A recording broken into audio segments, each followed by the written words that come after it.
में स्टूडेंट्स शुरू करते हैं अपनी टेस्ट की डिस्कशन। सबसे पहला सवाल है कि two rain drops reach the earth with different terminal velocity. Ratio दिया हुआ है हमें टर्मिनल वेलोसिटी का और कहा है कि उनकी रेशो फाइंड करें वॉल्यूम का। तो स्टूडेंट्स टर्मिनल वेलोसिटी इक्वल होती है 2g ρ r² डिवाइडेड बाय 9 ईटा। यहाँ से अगर मैं निकालूँ तो टर्मिनल वेलोसिटी का रेडियस के साथ डायरेक्ट का स्क्वायर का रिलेशन आता है। तो मैं लिख सकता हूँ v1/v2 is equal to r1² over r2²। यहाँ पर हमें दिया हुआ है स्टूडेंट्स टर्मिनल वेलोसिटी का रेशो, तो ये हो जाएगा 9/4 is equal to r1² divided by r2²। या अगर मैं इसका रूट लूँ दोनों तरफ, यहाँ पर भी और यहाँ पर भी, तो ये बच जाएगा r1/r2 इज इक्वल टू 3/2। अब वॉल्यूम की अगर मैं बात करूं तो वॉल्यूम और रेडियस का डायरेक्ट के क्यूब का रिलेशन होता है। क्यों? क्योंकि volume is equal to 4/3 pi r cube. तो अगर यहाँ पे मैं आऊँ तो volume 1 divided by volume 2 is equal to r1/r2 है जी 3/2 का होल क्यूब। तो ये मेरे पास बन जाएगा 27/8, जो कि बनता है हमारा ऑप्शन नंबर डी। नेक्स्ट सवाल है कि which of the following pairs of vector are parallel.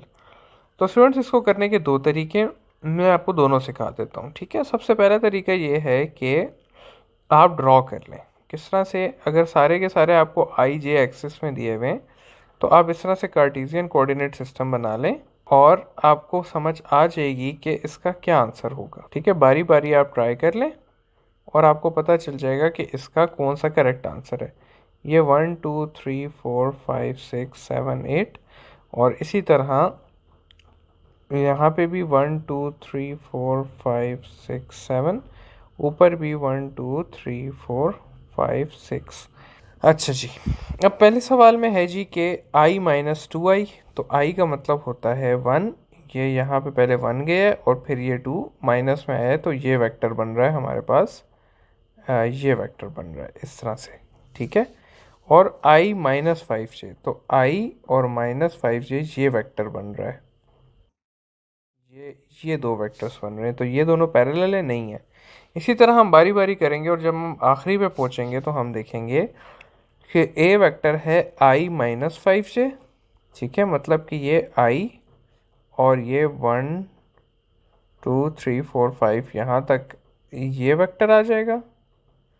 ठीक है, और दूसरा है i-2i-10j, तो ये हो जाएगा 2i, और जब मैं 10 पे जाऊंगा तो इस तरह से ये 10 हो जाएगा। तो उसका भी आंसर इसी तरह से आएगा। तो देखिए, ड्रॉ करने से हमें काफ़ी ज़्यादा अंदाज़ा हो जाता है कि कौन से पैरेलल हैं, कि इनके बीच में 90 डिग्री एक्सेट्रा एक्सेट्रा। अगर आप लोग चाहते हैं कि इस सवाल को आप न्यूमेरिकली सॉल्व करें तो इस सवाल के लिए स्टूडेंट्स हम हमेशा क्रॉस प्रोडक्ट करते हैं, ये देखने के लिए कि दो वेक्टर्स पैरेलल हैं या नहीं। क्रॉस प्रोडक्ट का अगर आंसर जो है वो ज़ीरो आ जाए, ठीक है, तो इसका मतलब है कि वो दोनों वेक्टर्स आपस में एक दूसरे के पैरेलल हैं। ठीक है, तो इसका जब हम क्रॉस प्रोडक्ट करेंगे तो अगेन हमारा जो ऑप्शन नंबर डी है उसका आंसर सिर्फ ज़ीरो आएगा और किसी का आंसर ज़ीरो नहीं आएगा। नेक्स्ट सवाल है जी कि range of a projectile is 40 metre at 30 degree angle, what would be a range if 60 degree angle. तो स्टूडेंट्स हमें एंगल दिए हुए 30 डिग्री और 60 डिग्री। तो स्टूडेंट्स 30 और 60 डिग्री जो हैं वो कॉम्प्लीमेंट्री एंगल्स हैं। ठीक है, कॉम्प्लीमेंट्री एंगल्स क्या होते हैं कि जब हम एंगल्स को ऐड करें तो उसका आंसर 90 डिग्री बने। तो 60 और 30 को भी जब मैं ऐड करता हूँ तो आंसर 90 डिग्री बनता है। और प्रोजेक्टाइल में इस कॉम्प्लीमेंट्री की क्या वैल्यू है? इस कॉम्प्लीमेंट्री की ये है कि ranges are same for complementary angle. ठीक है, रेंजेस उनकी सेम होती हैं। तो यहाँ पर क्योंकि हमें दिया हुआ है 30 डिग्री और 60 डिग्री और ये दोनों कॉम्प्लीमेंट्री हैं तो इनकी रेंज भी जो है वो सेम होगी। तो अगर 30 डिग्री की 40 मीटर है तो 60 डिग्री की भी 40 मीटर ही होगी। ऑप्शन नंबर सी इसका करेक्ट आंसर है। नेक्स्ट सवाल है जी कि two circular bodies having radius r1 r2 are rolled through the same horizontal distance, then we can say that. तो स्टूडेंट इस तरह से है कि v इज इक्वल टू होता है r ओमेगा। ठीक है, अगर डिस्टेंस सेम है तो v सेम होगा। तो हम इसको कर लेते हैं कि v कांस्टेंट है तो omega is inversely proportional to r। इसी तरह अगर मैं बात करूं यहाँ पर s की, तो s is equal to r theta होता है। यहाँ पर कहा हुआ है सेम हॉरिजॉन्टल डिस्टेंस, यानी कि s को इन्होंने कांस्टेंट किया हुआ है, तो theta will be inversely proportional to r, यानी कि if r1 is greater than r2 then theta 1 will be less than theta 2। ठीक है, तो the first body will cover less displacement than the second body. Option number B जो है वो हमारा correct option हो जाएगा। नेक्स्ट सवाल है स्टूडेंट्स के horizontal equation for maximum kinetic energy of mass spring system is dash. अच्छा जी, अब ये है स्टूडेंट्स के मास स्प्रिंग सिस्टम की अगर मैं एनर्जी की बात करूं तो हमें 4 पॉइंट्स का पता होना चाहिए। एक हमें एक्सट्रीम का पता होना चाहिए, फिर हमें मीन का पता होना चाहिए, फिर हमें x0/2 का पता होना चाहिए और x0/√2 का पता होना चाहिए। अगर हम बात करें मीन पे, तो मीन पे स्टूडेंट्स पोटेंशियल एनर्जी ज़ीरो होती है, काइनेटिक एनर्जी जो है वो मैक्सिमम होती है। अगर एक्सट्रीम की बात करें तो एक्सट्रीम पे काइनेटिक एनर्जी ज़ीरो हो जाती है और पोटेंशियल एनर्जी मैक्सिमम हो जाती है। x0/2 की बात करें तो यहाँ पर 75% एनर्जी काइनेटिक होती है और 25% एनर्जी पोटेंशियल होती है। और फाइनली x0/√2 पे बात करें तो स्टूडेंट्स यहाँ पे 50% एनर्जी काइनेटिक होती है और 50% ही पोटेंशियल एनर्जी भी होती है। ठीक है, तो ये है स्टूडेंट्स कुछ पॉइंट्स जिसकी आपको एनर्जी का पता होना चाहिए। अगर आप इक्वेशन से फाइंड करना चाहते हैं तो स्टूडेंट्स याद रखिएगा कि potential energy at any point is equal to half kx², kinetic energy at any point is equal to half k x0² minus x² और total energy at any point is equal to half k x0²। यहाँ पर students हमें कहा गया है कि maximum kinetic energy find करें। तो स्टूडेंट मैक्सिमम काइनेटिक एनर्जी जो है अभी हमने पढ़ा कि वो होती है मीन पे, और मीन पे जो है वो क्या होती है, पोटेंशियल ज़ीरो होती है।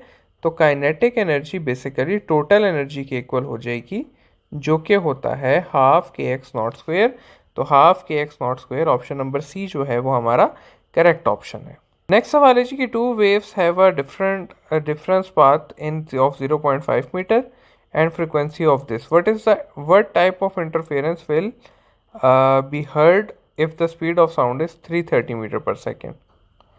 अच्छा, तो स्टूडेंट्स इस तरह से होगा कि हम ये देखेंगे कि कंस्ट्रक्टिव इंटरफेरेंस कब होती है और डिस्ट्रक्टिव इंटरफेरेंस कब होती है।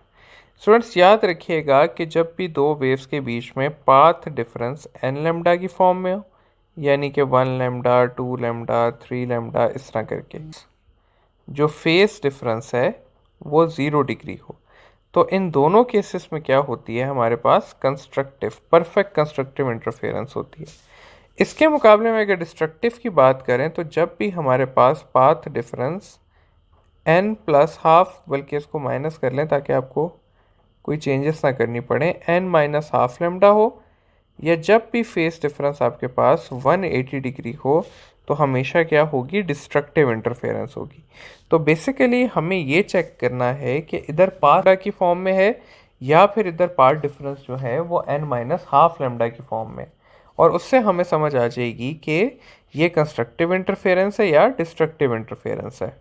तो पाथ डिफरेंस इक्वल होता है n लैम्डा, और ये n जो है ये हमारा बेसिकली क्या है, इंटीग्रल मल्टीपल आया तो ये एक्टिव इंटरफेरेंस करेगा, और अगर इंटीग्रल मल्टीपल नहीं है तो डिस्ट्रक्टिव इंटरफेरेंस करेगा।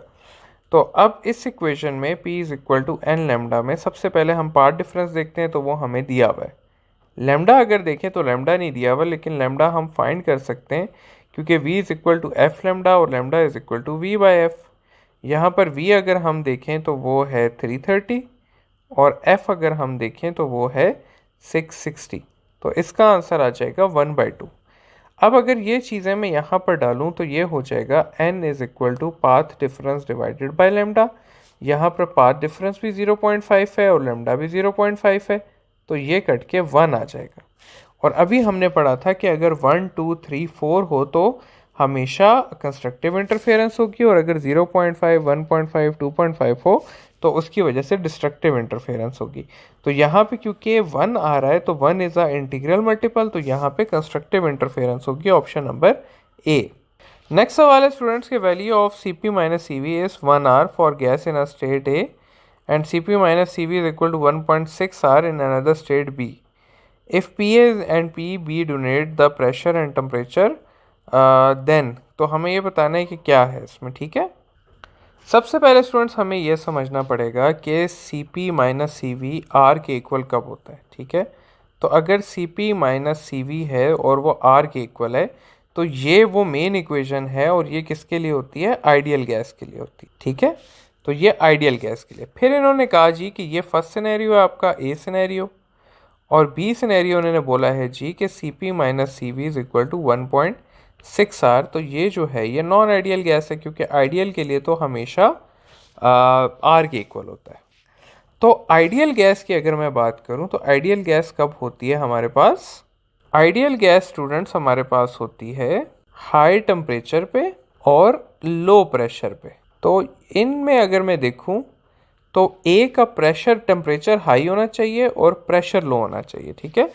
तो ऐसा सेलेक्ट करना है जिसमें ए का प्रेशर कम हो और टेम्परेचर ज़्यादा हो, तो ये हमारे पास ऑप्शन नंबर सी बन जाता है।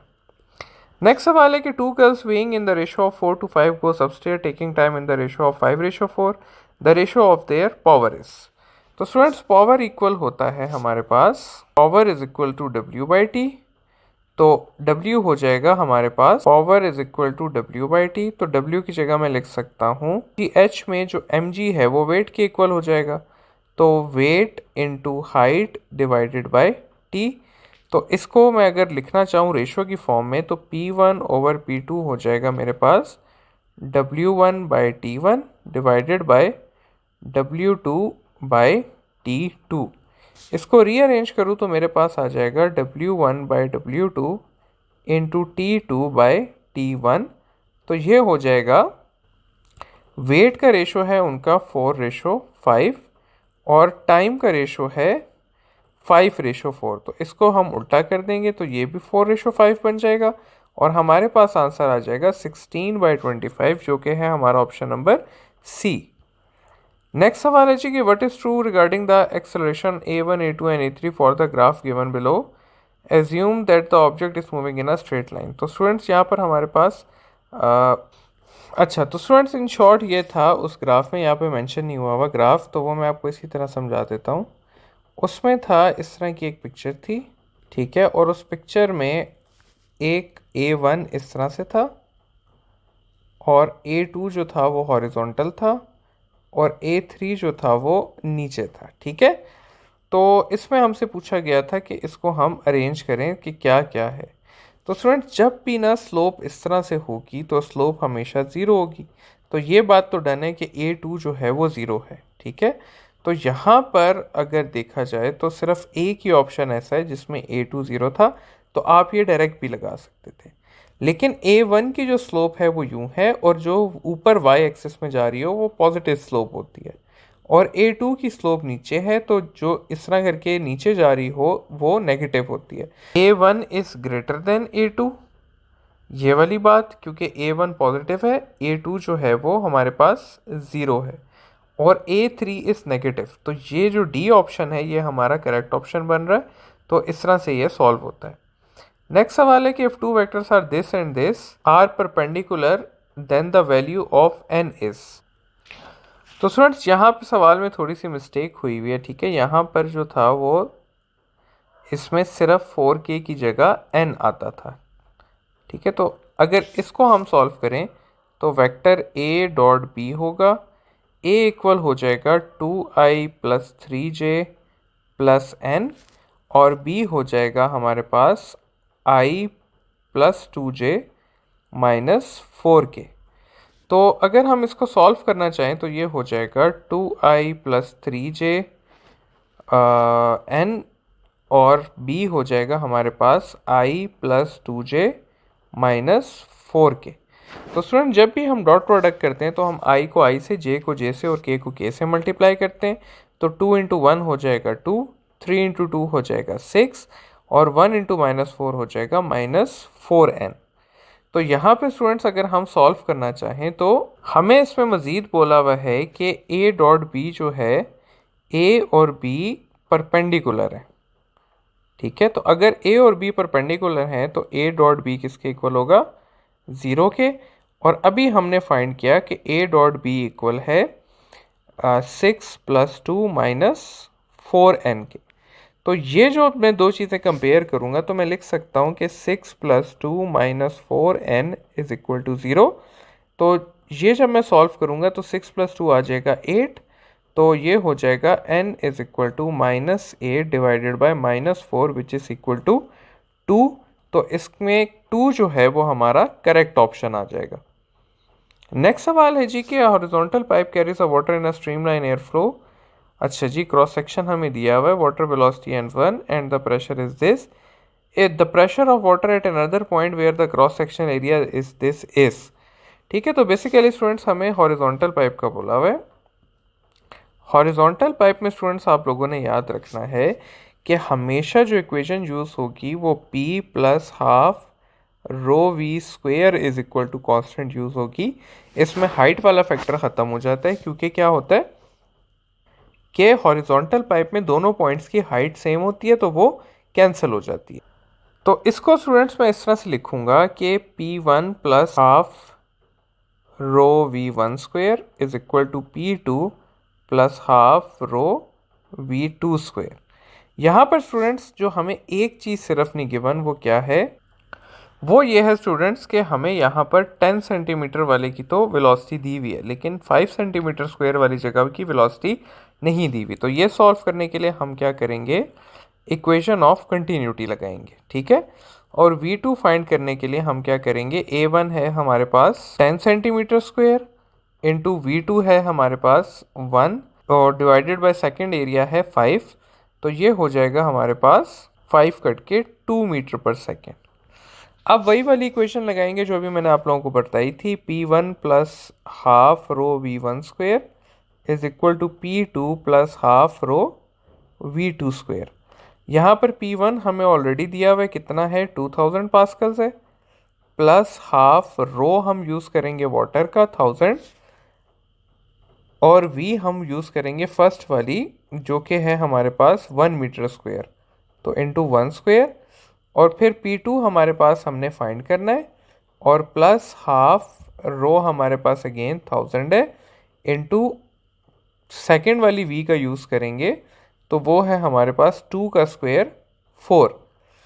तो ये क्या होगा स्टूडेंट्स के ये 2 कट जाएगा, इसके साथ ये 500 आ जाएगा। तो 2000 - 500 1500 is equal to P2 plus ये कट जाएगा 2 और यहाँ पर आ जाएगा ये 2000।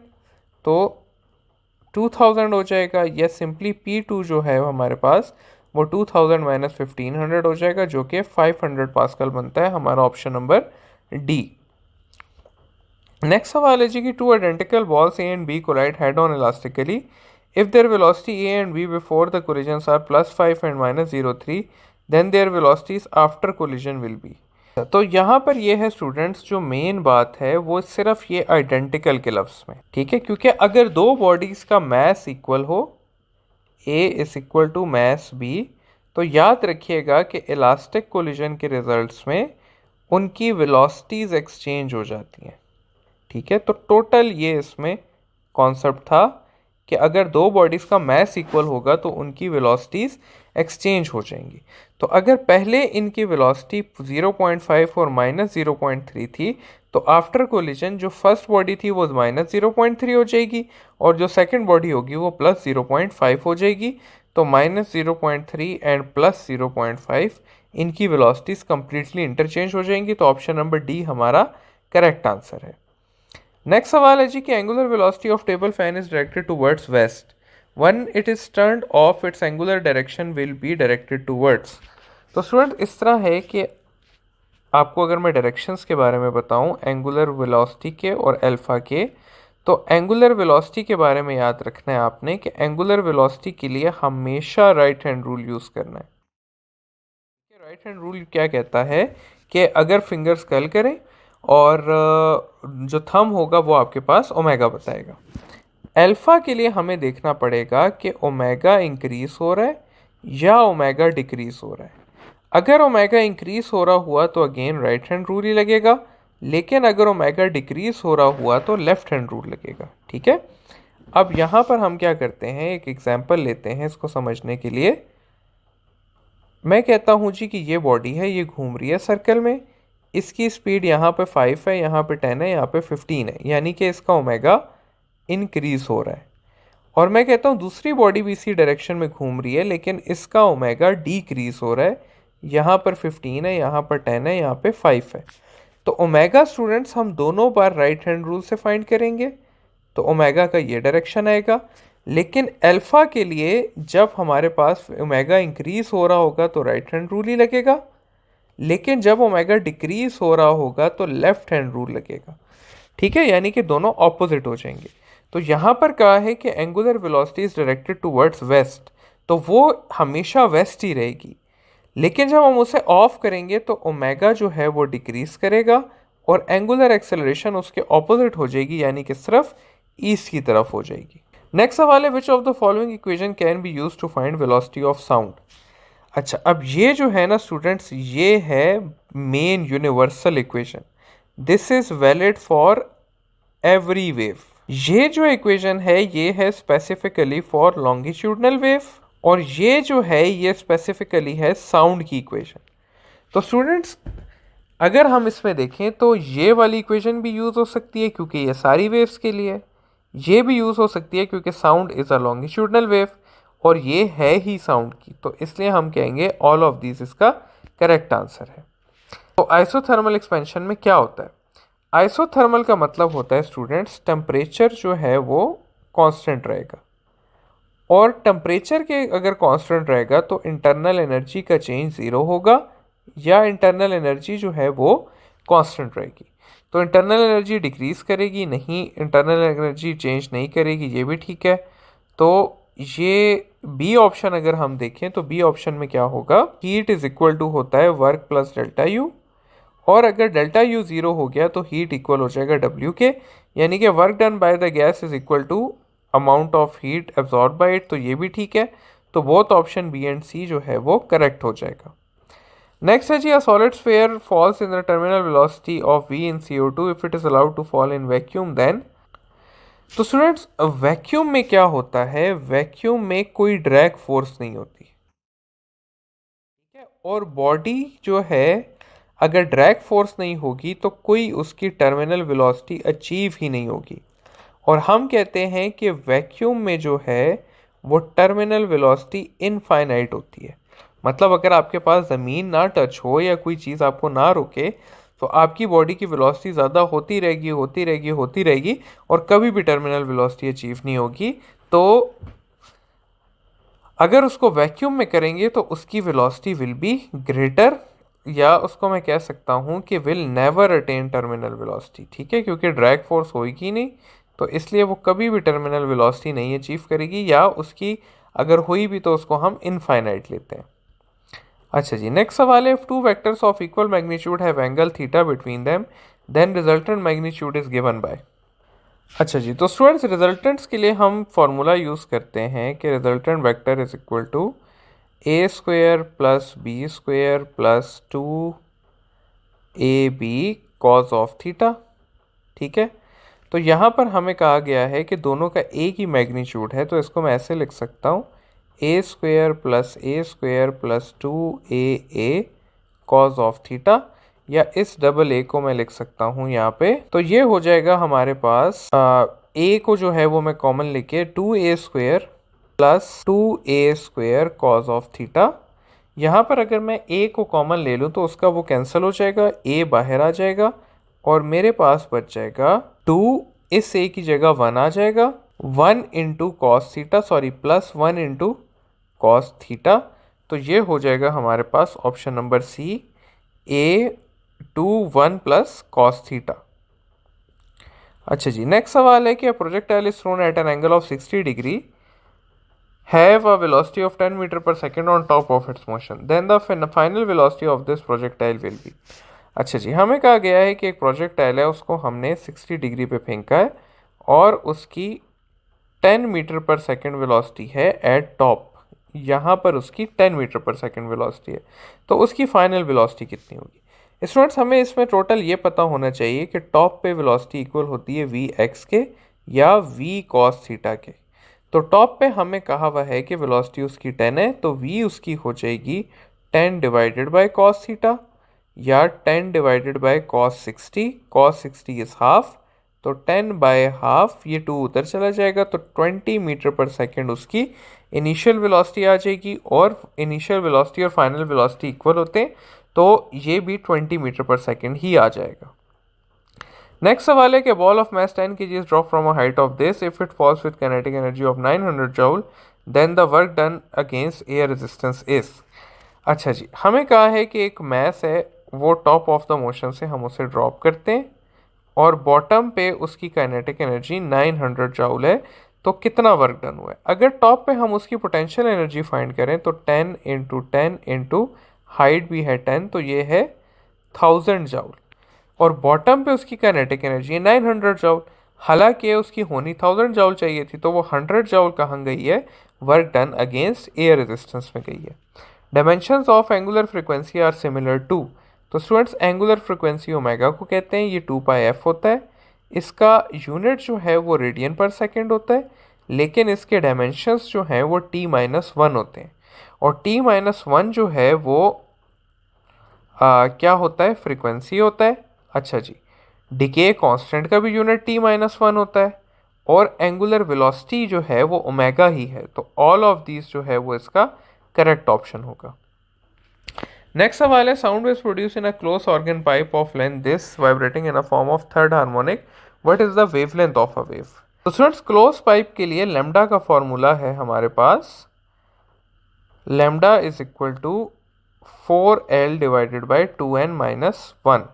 यहाँ पे 4 आ गया, लेंथ कितनी है हमारे पास 2 मीटर है, डिवाइडेड बाई 2n कितना है, थर्ड हार्मोनिक है, -1, तो ये हो जाएगा हमारे पास। नेक्स्ट सवाल है हमारा कि water flowing in a pipe of diameter 4 centimetre with the velocity of this, the water enters into a tube of diameter this, the velocity of the water in the other pipe is। तो student basically बहुत आसान equation of continuity का formula है। Equation of continuity के 3 फार्मूले हो सकते हैं, a1v1 is equal to a2v2, a को मैं रिप्लेस करूंगा रेडियस से, v1 is equal to r2 square v2, और डायमीटर के साथ है d1 square v1 is equal to d2 square v2। अब यहाँ पर हमें क्या चीज़ दी हुई है, डायमीटर दी हुई है और वेलोसिटी, तो हम क्या करेंगे कि ये थर्ड वाले को लेके चलेंगे।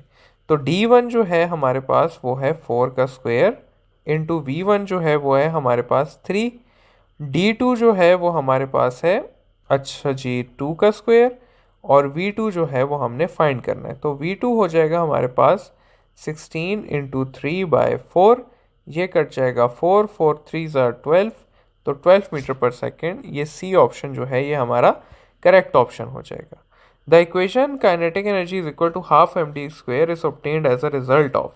तो स्टूडेंट्स ये काइनेटिक एनर्जी की जो इक्वेशन है असल में वो इस तरह से बनाई गई है, mv.v, दोनों v के बीच में जो है वो 0 डिग्री होता है, तो ये हो जाएगा v into cos of 0, cos 0 is 1, तो ये आ जाएगा हमारे पास हाफ mv स्क्वेयर, तो it is form due to dot product between velocities. Next सवाल है जी कि body moves in a straight line for some time and then take turns in return to the starting point. If the total time taken by the is this second and the total distance traveled is this, then which of the following is incorrect regarding the motion of a body? The displacement of a body is 20 meter। तो students ये first point ही हमारा गलत है, क्योंकि displacement of a body is not 20 metre, क्योंकि body जो है वो अपने स्टार्टिंग पॉइंट पे पहुंच गई है। तो अगर कोई बॉडी अपने स्टार्टिंग पॉइंट पे आ जाए तो उसकी डिस्प्लेसमेंट 0 होती है, 20 या और कुछ नहीं होती, तो ये फर्स्ट पॉइंट ही गलत हो गया, तो ऑप्शन ए जो है वो हमारा करेक्ट आंसर है। When a person slowly puts down the bucket of mass m from height h, work done by the person is। तो देखिए स्टूडेंट्स, अगर एक पर्सन है और वो एक बकेट को स्लोली नीचे रख रहा है, तो बकेट की डिस्प्लेसमेंट नीचे है लेकिन पर्सन की फोर्स अपवर्ड है। अब आप में से बहुत सारे लोग सोचते हैं कि पर्सन की फोर्स अपवर्ड नहीं है, डाउनवर्ड है। तो स्टूडेंट्स देखें, अगर पर्सन स्लोली रख रहा है तो इसका मतलब है कि वो ग्रेविटी के अगेंस्ट काम कर रहा है, वरना क्या होता कि बॉडी अगर वो नीचे ही फोर्स लगा रहा होता तो body should fall at 9.8 metre पर सेकंड स्क्वायर एक्सेलरेशन। लेकिन अगर उसकी एक्सेलरेशन उससे कम है तो इट मीन्स कि बंदा ऊपर की तरफ काम कर रहा है। ठीक है, तो ये हो जाएगा work is equal to F D cos of 180। Cos of 180 is minus M, यहाँ पर एफ वेट के इक्वल है तो, और डिस्टेंस h के इक्वल है into -1 which is equal to -mgh, जो कि बनता है हमारा ऑप्शन नंबर बी। नेक्स्ट सवाल है जी कि angle between which of the following pairs always remain same. तो एंगुलर वेलोसिटी और एंगुलर एक्सेलरेशन के बीच में एंगल सेम नहीं रहता। अगर बॉडी का ओमेगा ज़्यादा हो रहा है तो दोनों के बीच 0 डिग्री होगा, अगर कम हो रहा है तो 180 डिग्री होगा। Linear velocity and linear acceleration इनका भी सेम है, इनके बीच एंगल 0 भी हो सकता है और 180 भी हो सकता है। सेंट्रीपिटल एक्सेलरेशन और लीनियर वेलोसिटी, तो स्टूडेंट्स इन दोनों के बीच में हमेशा एंगल कितना रहता है, 90 डिग्री रहता है। तो ये ऑप्शन सी जो है ये हमारा करेक्ट आंसर हो जाएगा। नेक्स्ट है जी कि during half vibration in SHM total distance covered is equal to. तो स्टूडेंट्स ये याद रख लें कि अगर मैं फुल वाइब्रेशन ले लूँ, ये एक्सट्रीम, ये मीन और ये एक्सट्रीम, तो फुल वाइब्रेशन का मतलब है एक्सट्रीम से मीन, मीन से एक्सट्रीम, एक और फिर वापस उसी एक्सट्रीम। तो इसमें अगर मैं देखूं तो ये 1, ये 2, ये 3, ये 4 एम्पलीट्यूड है। तो वन वाइब्रेशन में हमारे पास 4 एम्पलीट्यूड होते हैं, लेकिन हाफ वाइब्रेशन में यानी कि इस एक्सट्रीम से इस एक्सट्रीम तक 2 एम्पलीट्यूड हैं। तो क्योंकि यहाँ पर हमसे हाफ वाइब्रेशन पूछा है तो 2 इंटू एम्पलीट्यूड इसका करेक्ट आंसर हो जाएगा। नेक्स्ट सवाल है कि in a thermodynamic process pressure of a fix gas is in such a manner that the gas release 20 joule of heat and 8 joule of work is done on the gas. If the initial internal energy of a gas was 30 joule, the internal energy final is। अच्छा, देखिए student, इस तरह से है कि एक container है, ये मैं आप लोगों को हमेशा से सिखाता हूँ कि थर्मो के सवाल ड्रॉ करके किया करें, इक्वेशन से ना किया करें। ठीक है, तो ये हमारे पास एक कंटेनर है, इसमें कहा हुआ है कि इंटरनल एनर्जी जो है वो 30 जूल है। अब क्या हुआ है जी कि gas is change such that the gas releases 20 joule of heat. तो अगर इसने 20 जूल ऑफ हीट रिलीज कर दी तो ये 30 में से 20 जूल हीट कम हो जाएगी और इंटरनल एनर्जी कितनी हो जाएगी, 10 जूल। फिर कहा हुआ है कि 8 joule of work is done on the gas, यानी कि मैंने इसे कंप्रेस किया है 8 जूल, तो वो 8 जूल इसमें ऐड होके कितना हो जाएगा, 18 जूल हो जाएगा। तो ये ऑप्शन नंबर ए 18 जूल जो है वो हमारा करेक्ट आंसर है। According to Laplace concept of velocity of sound during compression temperature of surrounding, यहाँ पे इंपॉर्टेंट ये है स्टूडेंट्स के टेम्परेचर ऑफ सराउंडिंग पूछा हुआ है, टेम्परेचर ऑफ गैस वगैरह नहीं पूछा हुआ। तो लेप्लेस ने कहा था कि travelling of sound is adiabatic process, और इडियाबैटिक प्रोसेस में नो हीट लॉस्ट और गेंड। तो जब वेव ट्रैवल करेगी तो ना ही उससे हीट निकलेगी ना ही उसके अंदर आएगी, जिस वजह से एनवायरनमेंट का टेम्परेचर क्या रहेगा, सेम रहेगा। तो ऑप्शन सी जो है वो इसका करेक्ट आंसर है। नेक्स्ट है जी कि if two vectors A and B and theta is angle between them. अच्छा जी स्टूडेंट्स, यहाँ पे ना डॉट है, अच्छा ये थोड़ी सी मिस प्रिंटिंग हुई है सवाल में, यहाँ पे डॉट है। तो बेसिकली हमें कहा हुआ है कि A B sine theta, A cross B जो है वो ए बी साइन थीटा होता है और इक्वल है √3 into A B cos of theta के। ए बी के साथ कट जाएगा और sine theta over cos theta का आंसर आ जाएगा हमारे पास √3, या मैं कह सकता हूँ कि tan theta is equal to √3 या tan theta is equal to tan inverse √3, और tan इनवर्स √3 इक्वल होता है 60 डिग्री के। तो ये 60 डिग्री हमारा करेक्ट आंसर आ जाएगा। नेक्स्ट है जी कि object will continue to move with same velocity when resultant force अगर उस पर डिक्रीज होगी तो वेलोसिटी डिक्रीज होगी। Resultant force on it is 0, ये वाली बात हो सकती है। ठीक है, resultant force is at right angle, तो उससे क्या होगा कि वेलोसिटी सेम रहेगी, उसका डायरेक्शन चेंज हो जाएगा तो वेलोसिटी वेरिएबल ही होगी। और when force result to begin to increase, तो उसकी वजह से वेलोसिटी ज़्यादा होगी। तो सिर्फ एक ऑप्शन बन रहा है जिसमें वेलोसिटी कांस्टेंट रहेगी, वो है ऑप्शन नंबर बी। नेक्स्ट सवाल है कि body of mass 5 kg drop from a height of 2 metre If the acceleration due to gravity is this, the kinetic energy of a body just before it strikes the ground is। तो students ये बहुत easy है, ठीक है। किस तरह से, ऊपर उसके पास जो है वो पोटेंशियल एनर्जी होगी, वही पोटेंशियल एनर्जी जब वो ग्राउंड पे गिरेगा तो काइनेटिक में कन्वर्ट हो जाएगी। पोटेंशियल एनर्जी हमारे पास हो जाएगी एम जी एच। एम यहाँ पर जो है वो 5 है, जी जो है वो 10 है, और हाइट जो है वो है हमारे पास 2। तो ये हो जाएगा 20 into 5 which is equal to 100 joule. तो 100 जॉल हमारा आंसर आ जाएगा। नेक्स्ट सवाल है कि body of mass 1 kg is rotating at a constant angular velocity of this after 2 second it's angular acceleration will. तो स्टूडेंट यहाँ पे लिखा हुआ है कांस्टेंट एंगुलर वेलोसिटी, तो अगर एंगुलर वेलोसिटी कांस्टेंट होगी तो एंगुलर एक्सेलरेशन 0 होगी, इसलिए नन ऑफ दीज जो है वो इसका करेक्ट आंसर है। Stream line flow is most likely for liquids with. तो स्टूडेंट्स इसका आंसर है हमारे पास हाई विस्कोसिटी, ठीक है। हाई विस्कोसिटी से क्या होगा, हाई विस्कोसिटी का मतलब है कि अगर ये आपके पास लेयर्स हैं फ्लूइड की तो इनके बीच में फ्रिक्शन ज़्यादा है। ऐसा नहीं हो सकता कि ये ऊपर वाली लेयर अलग मूव करे और ये नीचे वाली लेयर अलग मूव करे। तो अगर ये फ्रिक्शन ज़्यादा होगी तो ये सारे की सारी जो हैं लेयर्स वो सेम डायरेक्शन में मूव करेंगी बनिस्बत इसके कि वो अलग अलग मूव करें। और दूसरा ये है कि हाई विस्कोसिटी होने की वजह से वो स्लो मूव करेगा, जिस वजह से ज़्यादा चांसेस हैं कि आपका लेमिनर फ्लो जो है वो मेंटेन रहे।